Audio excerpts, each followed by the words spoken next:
안녕하세요. UCI 곽용호입니다. 오늘은 유니티에서 우리가 가장 많이 사용되어지는 명령어들에 대해서 설명을 드리고자 합니다. 우리가 지금 새로운 프로젝트를 생성을 하고 유니티를 실행을 해서 에디터 모드로 들어오게 되면 첫 번째 샘플 씬이라는 씬이 만들어져 있습니다. 거기에 보면 메인 카메라, 그 다음에 디렉셔널 라이트라는 게임 객체가 이미 만들어져 있고요. 메인 카메라 게임 객체를 선택을 해서 인스펙터 창을 보면 트랜스폼 컴포넌트, 카메라 컴포넌트, 그리고 오디오 리스너 컴포넌트 3개 컴포넌트가 지금 추가되어 있는 것을 확인할 수가 있습니다. 트랜스폼 컴포넌트 오른쪽에 점 3개, 즉 모어 아이템 아이콘인데 얘를 클릭을 해보면 컨텍스트 커맨드 메뉴가 나타납니다. 거기에 보면 리셋이라는 메뉴, 그리고 find references in scene, properties, copy, paste, reset property. 자, 이렇게 진하게 되어 있는 거가 우리가 사용할 수 있는 커맨드라고 보시면 되고, 그 다음에 비활성화되어 있는 메뉴 2개가 있어요. move to front가 있고 move to back이 있습니다. 우리가 먼저 리셋이라는 커맨드, 리셋은 말 그대로 초기화한다라고 보시면 됩니다. 지금 메인 카메라를 선택을 했을 때 트랜스폼 컴포넌트의 포지션, 로테이션, 스케일 값을 보면 0, 0, 0, 0, 0, 0, 1, 1, 1 이 값이 초기화된 초기 값이라고 우리가 알고 있습니다. 자, 그래서 로테이션의 각도 45도, X축을 기준으로 45도 회전시켰고, Z축을 기준으로 45도 회전시켰고, 자, 포지션도 X를 1, 그리고 Z값도 1로 변경을 했습니다. 자, 이 경우에 나는 포지션을 초기화시킬 수도 있고 로테이션 값을 초기화시켜 줄 수도 있습니다. 자, 다시 이제 아이템즈 아이콘을 클릭을 해서 커맨드 메뉴를 보게 되면 맨 위에 리셋은 트랜스폼 전체 속성 값들을 다 초기화할 때 사용되어지는 거고요. 아래쪽에 있는 리셋 프로퍼티는 포지션의 값 또는 로테이션의 값 또는 스케일의 값을 초기화할 때 사용되어지는 메뉴다. 명령어다라고 이해를 하시면 됩니다. 방금 전에 트랜스폼 컴포넌트의 포지션, 로테이션의 속성의 값들을 변경을 했어요. 그러다 보니까 지금 리셋 프로퍼티라는 메뉴를 클릭했을 때 보면 포지션과 로테이션이 활성화되어 있는 것을 확인할 수가 있습니다. 그래서 포지션을 클릭을 하게 되면 포지션 값이 초기화된다라고 보시면 됩니다. 당연히 리셋 커맨드를 실행을 하게 되면 전체 값이 다 초기화가 된다. 자, 이게 우리가 일반적으로 여러분들이 이미 알고 있고 많이 사용하고 있는 명령어라고 보시면 될 것 같아요. 자, 그 다음에 보면 Find References in Scene이라는 메뉴가 있는데 지금 얘를 우리가 조금 더 이해를 하려면 게임 객체를 하나 몇 개를 만들어 보도록 하겠습니다. 그래서 하이라키에 가서 마우스 오른쪽 클릭한 다음에 3D 오브젝트의 스피어를 생성을 하고 스피어 객체를 선택한 다음에 컨트롤 D 단축키를 몇 번을 더 눌러보면 복제가 돼 있을 거예요. 자, 그 다음에 내가 머티리얼즈 폴더에 가서 머티리얼을 하나 만들어 보도록 하겠습니다. 지금 제가 이 프로젝트에는 두 개의 머티리얼을 지금 생성을 해놨는데 여기가 새로 만들어 볼게요. 크리에이트에 가서 머티리얼을 선택을 해서 테스트라고 이름을 주고 머티리얼을 만들어 보도록 하겠습니다. 자, 색상을 노란색으로 좀 변경을 할까요? 노란색, 자, 노란색 계열로. 노란색이 아닌데, 그냥 노란색으로 노란색 계열로 만들겠습니다. 그런 다음에 얘를 스피어에다가 적용을 할게요. 그리고 스피어 6에다가도 적용을 하도록 하겠습니다. 그래서 스피어 더블 클릭해서 보면 스피어 6도 이렇게 활성화되어 있는 거. 자, 포커스가 맞춰지겠죠? 더블 클릭하게 되면. 자, 지금 3D 토글키로 변경을 했고요. 지금 모든 육면체는 동일한 위치에 있다라고 보시면 됩니다. 자, 그래서 여기에서 머티리얼스 아까 테스트 하나 만들었잖아요. 자, 얘를 에셋에서 테스트 머티리얼을 선택을 하고 마우스 오른쪽 버튼을 클릭을 해서 보면 Find Reference in Scene이라는 메뉴가 있습니다. 자, 얘를 클릭해서 보면 어떤 뜻일까요? 자, 하이라키 계층 구조창에 보면 테스트라는 머티리얼을 사용한 게임 객체, 즉 씬에서 테스트라는 머티리얼을 사용한 객체를 찾게 됩니다. 찾아주는 거죠. 자, 이게 find references in scene이라고 보시면 됩니다. 즉, 내가 이 에셋을 사용한 게임 객체들을 찾을 때 사용되어지는 커맨드다라고 이해를 하면 됩니다.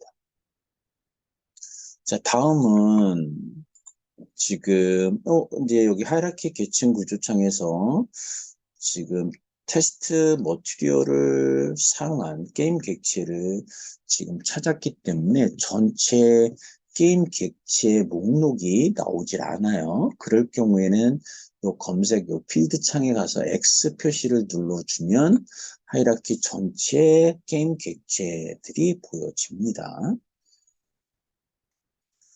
자, 다음은 지금 아까 우리가 그 모아 아이템즈 아이콘을 클릭해서 컨텍스트 커맨드 메뉴가 나타났을 때 move to front, move to back이 비활성화되어 있는데 이 메뉴, 즉 이 명령어를 사용을 하려면 이미지 게임 객체가 필요로 해요.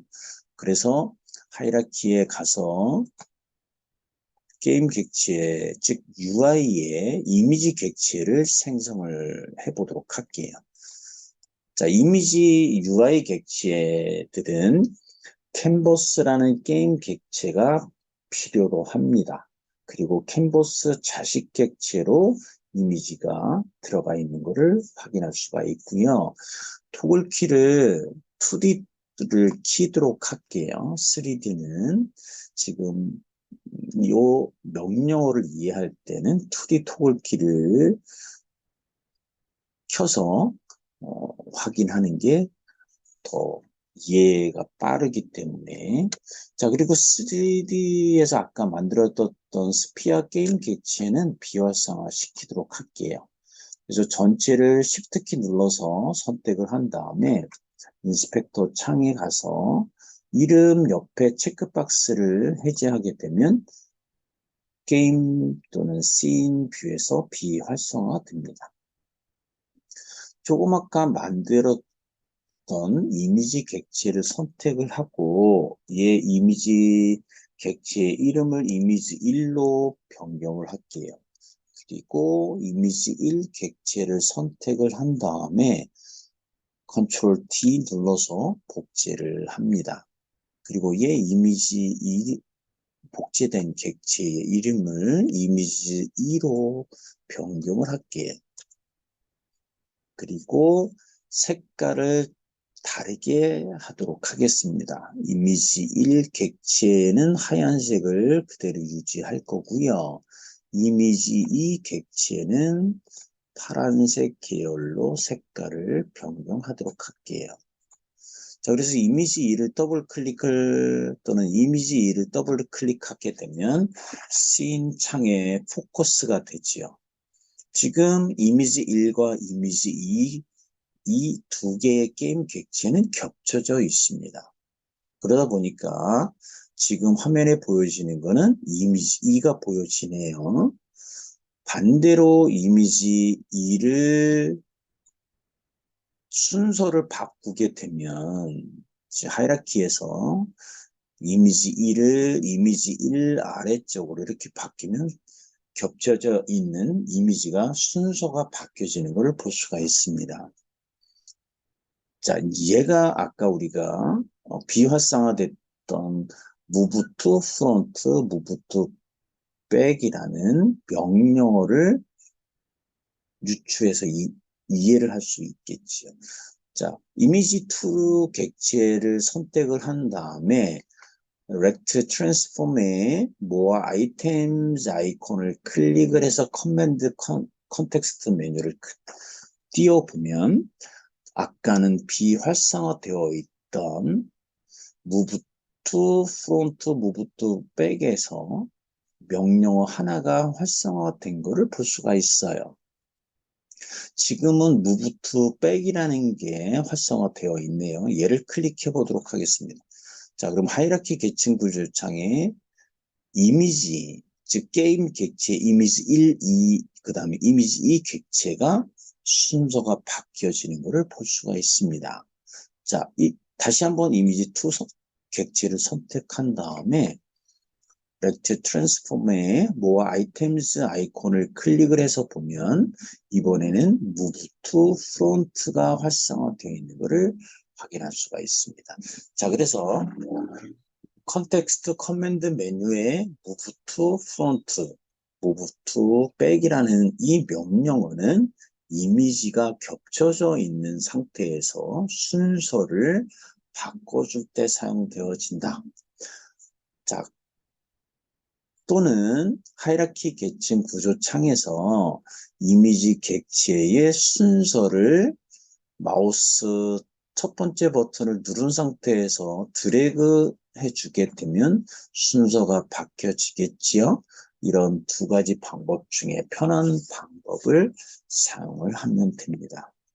다시 More Items 아이콘을 클릭을 할게요.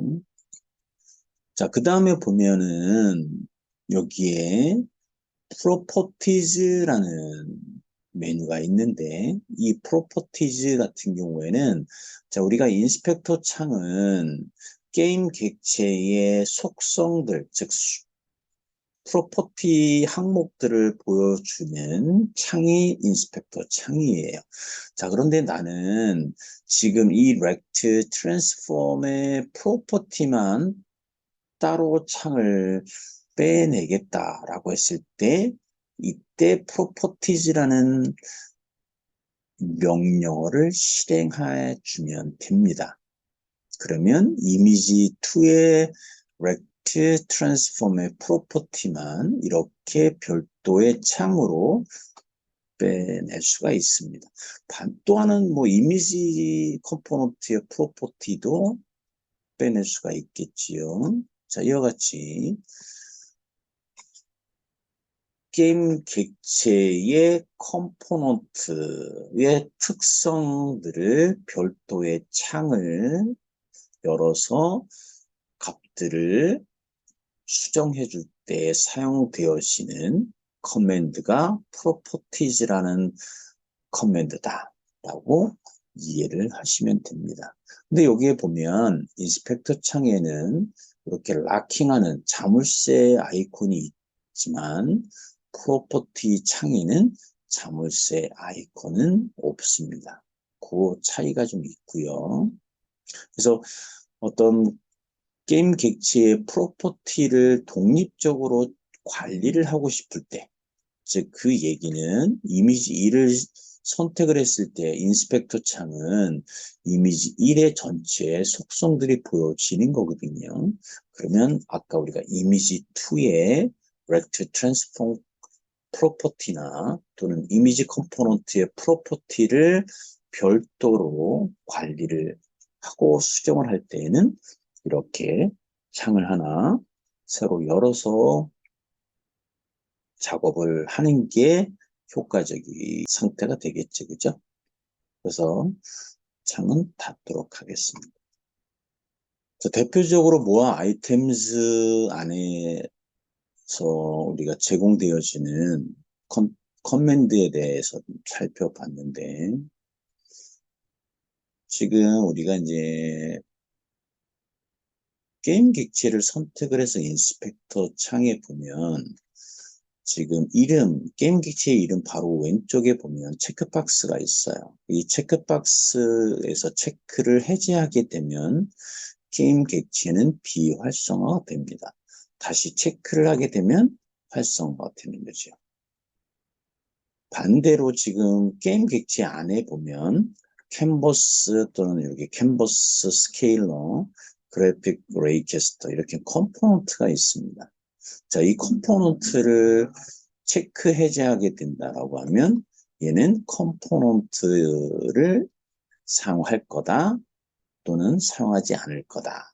그래서 enable이냐 disable이냐 그런 뜻이 됩니다. 그리고 우리가 빈 객체를 하나 생성을 했을 때, 자, 하이라키에 가서 플러스 아이콘을 클릭을 하고 Create MPT를 클릭을 하게 되면 빈 객체가 하나 생성이 되어집니다. 자, 여기서 빈 객체를 생성했을 때 디폴트로 생성되어진 디폴트 이름은 게임 오브젝트라는 이름을 갖게 되고요. 그리고 포지션은 약간 변경되어지는데 지금 얘는 어떤 작업을 했을 때 그 마지막 점을 인식을 한다라고 이해를 하시면 됩니다. 그래서 트랜스폼의 오른쪽 뭐 아이템즈 아이콘을 클릭을 해서 리셋을 실행을 하게 되면 초기화가 되는 거 기억하시죠? 자, 그래서 지금 게임 오브젝트라는 빈 객체를 만들어 놓고 보면 얘네 지금 트랜스폼이라는 컴포넌트는 무조건 가지고 있습니다. 그래서 게임 객체는 트랜스폼 컴포넌트를 가지고 있다. 그리고 여기에다가 add 컴포넌트라는 거, 이 버튼을 눌러보면 이 게임 객체에 추가할 수 있는 컴포넌트들을 내가 선택을 할 수가 있습니다. 자, 그래서 예를 들어서 나는 이 빈객체의 형태를 한번 만들어 볼게요. 그럴 경우에는, 자, 우리가 검색 필드에다가 메시, MESH라고 입력을 하게 되면, 메시 필터라는 게 있어요. 자, 그래서 메시 필터 컴포넌트를 추가할 거고, add 컴포넌트 한 다음에 메시 렌더러를 추가를 하도록 할게요. 자, 그래서 여기 메시 필터 컴포넌트를 추가를 했을 때 처음에는 논으로 되어 있습니다. 그래서 얘를 클릭을 해서 확장을 할게요. 여기 삼각형 요 목록이 있죠? 얘를 클릭을 해보면 확장이 됩니다. 그리고 여기에 보면 지금 요 서클 아이콘이 있는데 얘가 어떤 객체를 참조시킬 수 있는 오브젝트 피커 창을 열어줍니다. 클릭을 할게요. 여기 오브젝트 피커 창에서 내가 슬린더라는 메시를 하나 선택을 해보도록 할게요. 자, 그리고 지금 하이라키의 계층 구조창에 가서 게임 오브젝트를 더블 클릭해 봅니다. 그러면 형태가 하나 보여지네요. 자, 토글키를 2D를 3D로 변경을 해볼게요.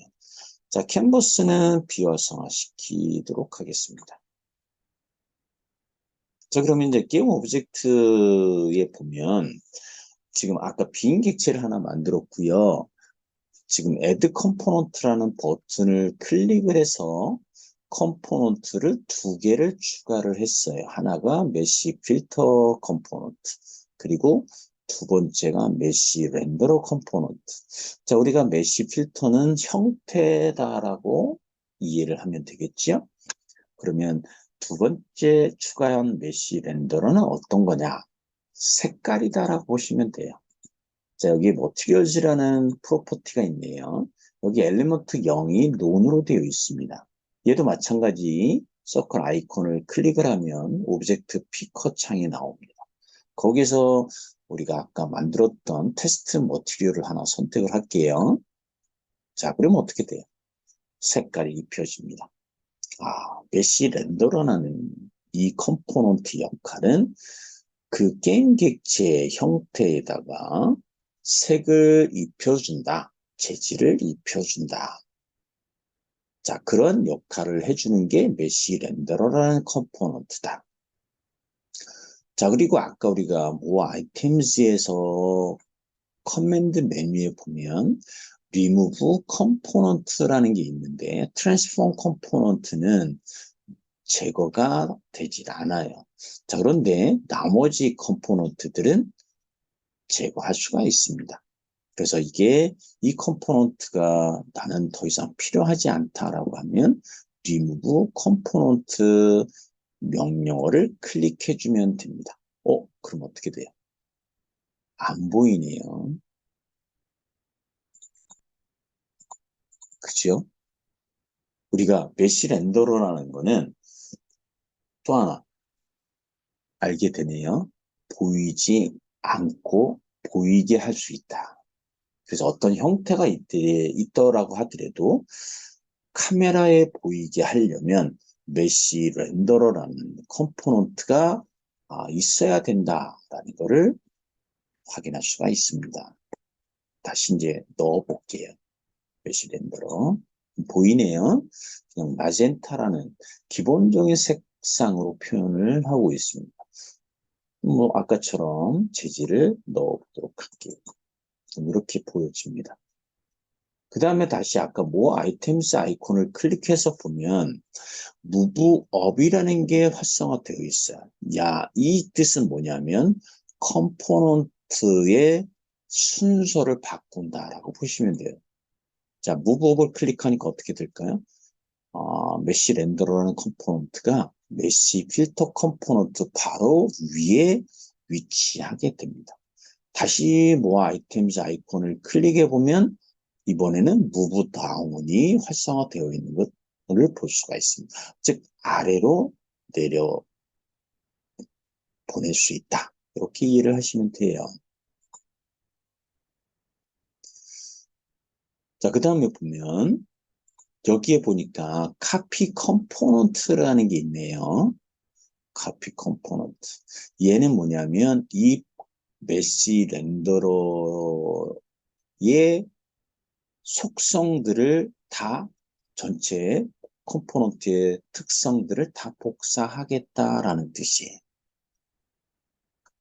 그 얘기는 자, 하이라키에 가서 다시 빈 객체를 하나 생성을 해보도록 하겠습니다.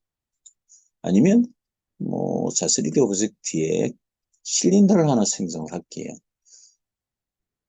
그래서 이 실린더 위치를 조금 바꿔보도록 하겠습니다. 그럼 차이가 있겠지요. 자, 아까 게임 오브젝트는 테스트 머티리얼을 넣어서 색상이 노란색 계열로 매핑이 되어 있는 결과를 볼 수가 있고요. 방금 전에 생성한 실린더 객체는 지금 디폴트 머티리얼이 선택이 되어 있습니다. 그럼 아까 우리가 이 게임 객체의 컴포넌트, 메쉬 렌더러 컴포넌트를 복사를 했잖아요. 그럼 얘를 지금 조그맣게 생성한 실린더 객체의 메쉬 렌더러 컴포넌트로 페이스트 할 수가 있습니다. 자, 그럼 메쉬 렌더러 컴포넌트에 뭐 아이템스 아이콘을 클릭을 해서 다시 한번 확인해 볼게요. 자, 얘를 선택을 했고요. 메쉬 렌더러에 가서 카피 컴포넌트 메뉴를 클릭, 그 다음에 두 번째 마지막으로 생성된 게임 객체를 선택하고 메쉬 렌더러의 뭐 아이템즈 아이콘을 클릭한 다음에 페이스트 컴포넌트 밸류 하게 되면 동일한 컴포넌트로 복사가 되는 것을 직접 붙여넣기가 되는 것을 확인할 수가 있습니다. 자, 우리가 유니티에서 어떤 게임 객체를 가지고 프로퍼티들을 수정하고 그리고 값들을 초기화시켜주고 자, 이럴 때 우리가 사용되어지는 커맨드들을 살펴봤습니다. 오늘 동영상 강의는 여기까지 설명을 드리도록 하겠습니다. 감사합니다. 다음에 또 다른 동영상으로 찾아뵙도록 할게요.